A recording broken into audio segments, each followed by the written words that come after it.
Hello student, welcome to JMB पाठशाला। आज की क्लास में हम लोग क्वाड्रेटिक पॉलिनोमियल के बारे में देखेंगे और उसमें हम लोग क्वाड्रेटिक पॉलिनोमियल के जीरोज और उसके जो कॉफिशिएंट्स होंगे उसके रिलेशन को भी डेवलप करेंगे। सो first of all will look at the general form of the quadratic polynomial. तो क्वाड्रेटिक पॉलिनोमियल अगर आपसे पूछा जाए कि what is quadratic polynomial, so we have already discuss the types of polynomial. So the polynomial which have the degree 2, that is called quadratic polynomials. So the general form is, यहाँ पे हम लिख सकते हैं कि डिग्री 2 का जो polynomial quadratic होता है उसका जनरल फॉर्म होती है px is equal to ax square plus bx plus c where a is not equal to 0। क्योंकि अगर a की वैल्यू 0 हो जाएगी तो आपका ax स्क्वायर का जो होल टर्म है ये वैल्यू अगर 0 हो जाएगा तो आपके पास bx प्लस सी बचेगी and that is a linear polynomial, क्योंकि इसकी डिग्री 1 हो जाएगी। Degree means the highest power of variable here. So general form is ax square plus bx plus c where a is not equal to 0। मैंने आपको पहले ही पढ़ाया है कि क्वाड्रेटिक पॉलिनोमियल में जितना डिग्री होता है उतने ही उसके जीरोज होते हैं। तो अगर हम क्वाड्रेटिक पॉलिनोमियल के नंबर ऑफ जीरोज की बात करें तो यहाँ पे इसके 2 जीरोज होंगे। And first of all we will discuss about here the arbitrary constant a, b and c। तो a जो है आपकी के यहाँ पे coefficient of x square है, b is the coefficient of x and c is your constant term। So we'll write one by one where a is equal to coefficient of x square, b is equal to coefficient of x and c is your constant term। तो यहाँ पे इसकी अगर degree 2 है तो इसके number of zeros जो होंगे वो भी 2 हो जाएंगे। ये सारे बेसिक कॉन्सेप्ट हम लोगों ने प्रीवियस वीडियोस में कवर कर रखे हैं। तो नंबर ऑफ जीरोज को यहाँ पे अगर हम एज्यूम करें कि let alpha and beta are the 2 zeros here, so let alpha and beta are 2 zeros of px, यानी कि ax square, you can write px is equal to also ax square plus bx plus c where a is not equal to 0। तो अगर हम सम of zeros के लिए देखिए formula ये develop करते हैं कि इफ यू राइट कि alpha plus beta, so alpha plus beta is basically कि जो दो जीरोज हैं ये दोनों जीरोज को हम लोग ऐड कर दें। So alpha plus beta that is called sum of zeros. तो जो सम ऑफ जीरोज होता है वो कॉफिशिएंट के साथ अगर हम रिलेशन डेवलप करें so this value is equal to minus b over a. अब यहाँ पे हम लिखेंगे minus what is b, so we have already discussed b is the coefficient of x। तो आप लिख सकते हो कि minus coefficient of x over coefficient of x square and the second relation is about product of zeros। तो product of zeros की अगर हम बात करेंगे so product of zero means कि हमें ये दोनों के दोनों जीरोस जो हैं उन्हें मल्टीप्लाई करनी है। सो प्रोडक्ट ऑफ जीरो जो होगा हमारा वो अल्फा इंटू बीटा की इक्वल होगा और ये वैल्यू कॉफिशिएंट के साथ रिलेशन बनाएगी, सो वो equal to c upon a होगा। So c is your constant term, c is constant term upon a is you can write coefficient of x square. तो देखिए जो सम ऑफ जीरोज होता है वो minus of coefficient of x by coefficient of x square की equal होगा and product of zeros is equal to ratio of constant term to the coefficient of x square. It means alpha plus beta short में आप बोल सकते हो is equal to minus b over a and alpha into beta is equal to c over a. तो इस concept पे हमारे पास पूरी की पूरी एक्सरसाइज 2.2 है, तो उसको हम लोग 1 by 1 यहाँ पे सॉल्व करेंगे। एक्सरसाइज 2.2 की जो पहली क्वेश्चन है उसकी हेडिंग को हम लोग देखते हैं। So that is, find the zeros of the following quadratic polynomial and verify relationship between the zeros and the coefficient. Question number 1 is x square minus 2x minus 8. तो यहाँ पे क्वेश्चन में हमारे पास पॉलिनोमियल जो है वो गिवन है, that is x square minus 2x minus 8, और इसके हमें जीरोस फाइंड करने हैं. सो हम लोगों ने ऑलरेडी पहले यहाँ पे देख रखे हैं कि यहाँ पे जो पॉलिनोमियल होगा इसके 2 जीरोस होंगे. कॉफिशिएंट्स हम लोग यहाँ पे पहले फाइंड करते हैं. So you can write the general form is ax square plus bx plus c. तो जनरल फॉर्म से कंपेयर करके इसको हम पहले जो a b c कॉफिशिएंट और कांस्टेंट टर्म है उसको फाइंड आउट करेंगे. So the general form is px is equal to ax square plus bx plus c where a is not equal to 0. अब देखिए, so a is the coefficient of x square. तो आपका जो polynomial given है वो x square है. इसमें यहाँ पे कोई भी कांस्टेंट मल्टीप्लाइड नहीं है. तो अगर कोई भी कांस्टेंट मल्टीप्लाइड नहीं होती है इसका मतलब यहाँ पे वैल्यू जो है वो 1 होगी. So we can write on comparing we get the value of a is equal to 1. अब देखिए b कैसे फाइंड करेंगे. तो b आप देख सकते हो कि कॉफिशिएंट ऑफ x है, तो x के साथ यहाँ पे मल्टीप्लाइड है -2, बिकॉज ये अगर माइनस साइन के साथ रहेगा तो माइनस को भी हम लोग इंक्लूड करेंगे. So the value of b is -2 और c की वैल्यू जो कांस्टेंट टर्म है तो कांस्टेंट हमारा -8 है, क्योंकि ये प्लस c है. तो प्लस सी को जब आप -8 से इक्वेट करोगे so you will get c is equal to -8. तो ये वैल्यूज हमने फाइंड आउट कर लिया है. एंड वी विल एज्यूम कि अल्फा और बीटा इसके 2 जीरोज होंगे. तो बेसिक कॉन्सेप्ट ऑफ पॉलिनोमियल में हमने डिस्कस कर लिया है कि जीरोज होते हैं वो वैल्यू ऑफ वेरिएबल होता है एट विच आपकी जो पॉलिनोमियल की वैल्यू होगी वो 0 आ जाएगी. तो अगर हमें जीरोज फाइंड करना है तो पहले हम एज्यूम कर लेते हैं कि px हमारा इक्वल टू 0 होगा. And with the help of factorization we will find there the value of x.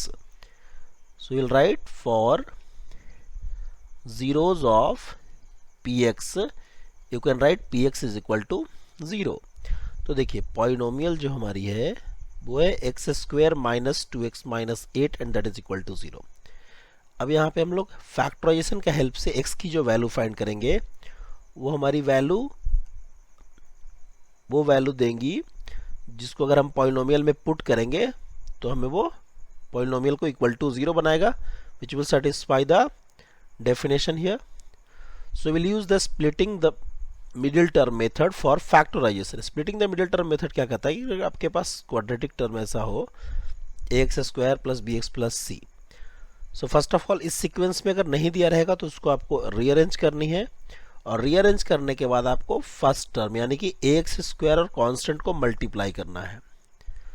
तो मल्टीप्लाई अगर हम करेंगे यहाँ पे तो ये ax स्क्वायर इंटू c का फॉर्म बनेगा.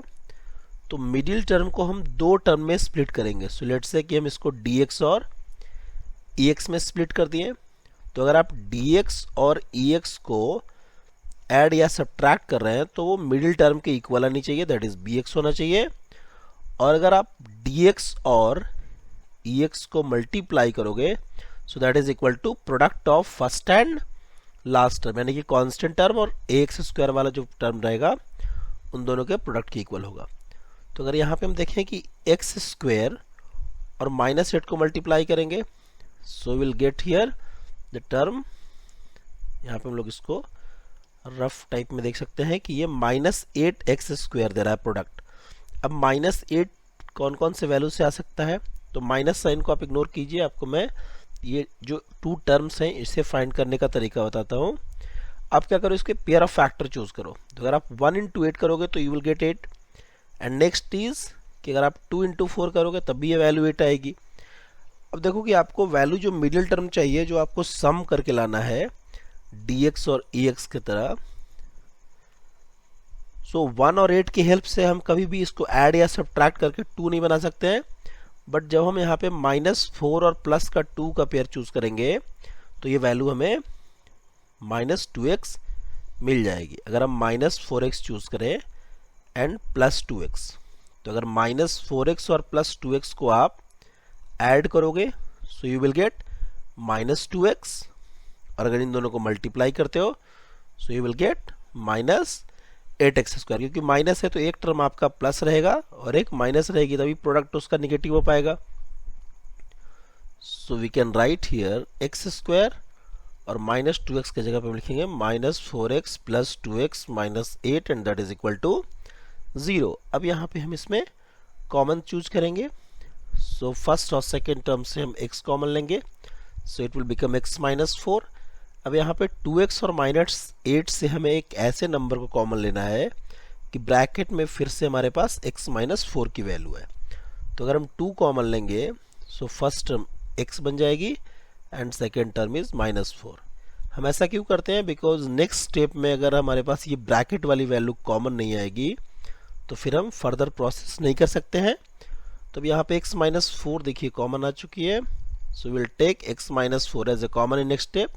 तो फर्स्ट जो x - 4 है इसके साथ ये वैल्यू जो मल्टीप्लाइड x उसको हम यहाँ पे लिखेंगे, एंड देन सेकेंड जो x - 4 का टर्म है उसके साथ यहाँ पे +2 है, सो +2 इसके साथ लिखी जाएगी। So we can write like this, जो सेकेंड फैक्टर होगा यहाँ पे x +2 हो जाएगी and that is equal to 0।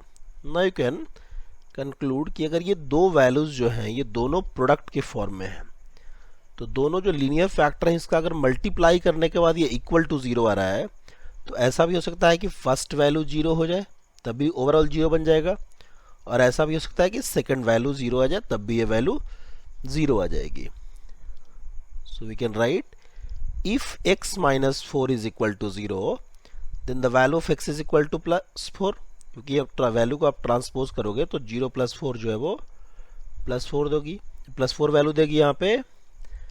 और सेकेंड के लिए अगर हम x + 2 को 0 करते हैं तो x की वैल्यू -2 आएगी, क्योंकि प्लस के नंबर को अगर आप लेफ्ट से राइट लेकर जाओगे तो ये वैल्यू निगेटिव हो जाएगी। तो देखिए यहाँ पे हमें x की वैल्यू +4 और -2 मिल गई। सो मैंने पिछले वीडियो में ये आपको बताया था कि अगर आप क्वाड्रेटिक पॉलिनोमियल की बात करें तो उसकी डिग्री 2 होगी और उसके जीरोस भी 2 होंगे। तो ये जो 4 और -2 जो वैल्यू आ रही है यही आपका जीरोस अल्फा और बीटा हो जाएगा। सो हम यहाँ पे लिख सकते हैं, so alpha is equal to 4 and beta is equal to -2। आप इसको अल्टरनेट भी लिख सकते हो, आप अल्फा -2 को लिखोगे और बीटा अगर 4 को लिखोगे तब भी आपके जितने भी रिलेशन है वो सेटिस्फाई कर पाएंगे। तो दोनों तरीके से हम लिख सकते हैं इसमें।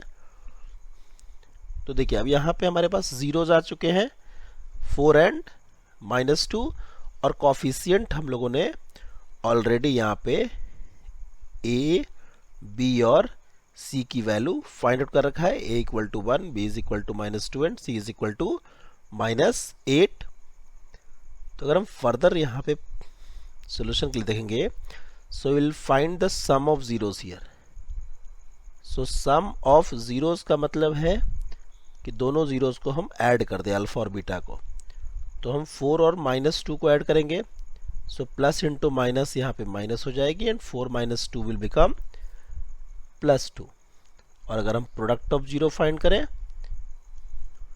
सो product of zeros is equal to alpha into beta which is 4 into -2 which is equal to -8। और हम लोगों ने पढ़ रखा है कि अल्फा प्लस बीटा जो होता है वो -b/a के इक्वल आनी चाहिए।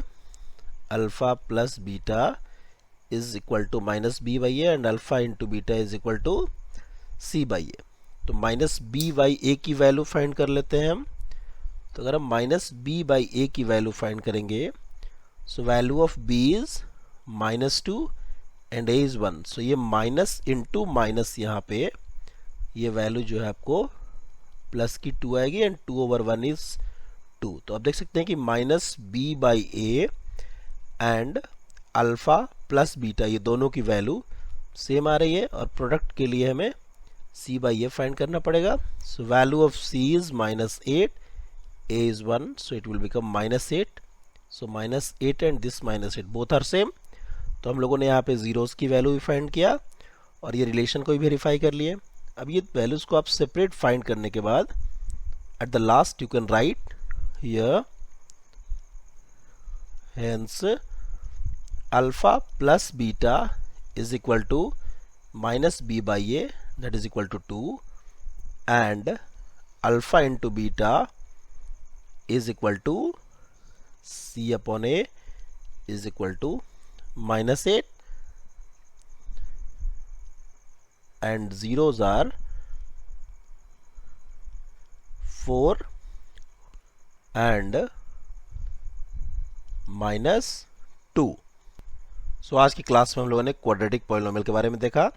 क्वाड्रेटिक पॉलिनोमियल के साथ साथ में हम लोगों ने यहाँ पे रिलेशन देखें, क्वाड्रेटिक पॉलिनोमियल के जीरोस और कोएफिशिएंट्स में क्या रिलेशन होते हैं। So alpha plus beta is equal to -b/a, alpha into beta is c/a। These two relation is very important for you और इस पे क्वेश्चन आते हैं डिफरेंट लेवल के। हम लोगों ने एनसीईआरटी एक्सरसाइज 2.1 के क्वेश्चन नंबर 1 पार्ट नंबर 1 देखा। इसी तरह से फर्दर क्वेश्चंस का भी सोल्यूशन यहाँ पे मैं अपलोड करूँगा इस चैनल पे। तो देखिए यहाँ पे हमें जो स्टेप मैंने फॉलो किया सेम टू सेम इसी स्टेप को आपको फॉलो करना है। Splitting the middle term method का यूज़ करके आप फैक्टराइजेशन करनी है और फैक्टराइजेशन करने के बाद आप जो x की वैल्यू फाइंड करोगे so that is your zeros, उसका सम ऑफ जीरोस फाइंड कीजिए, प्रोडक्ट ऑफ जीरो फाइंड कीजिए और -b/a c/a की वैल्यू फाइंड करनी है एंड एट द लास्ट वो दोनों वैल्यूज मैच करनी चाहिए। So student, I hope you enjoyed today's class. आप अपने व्यूज कमेंट बॉक्स में जरूर शेयर करें। If you like this video press the like button. मेरे साथ जुड़ने के लिए JMB पाठशाला को सब्सक्राइब करें और इस वीडियो को अपने फ्रेंड के साथ ज़्यादा से ज़्यादा शेयर करें। All the very best for your future. See you in the next video. Thank you.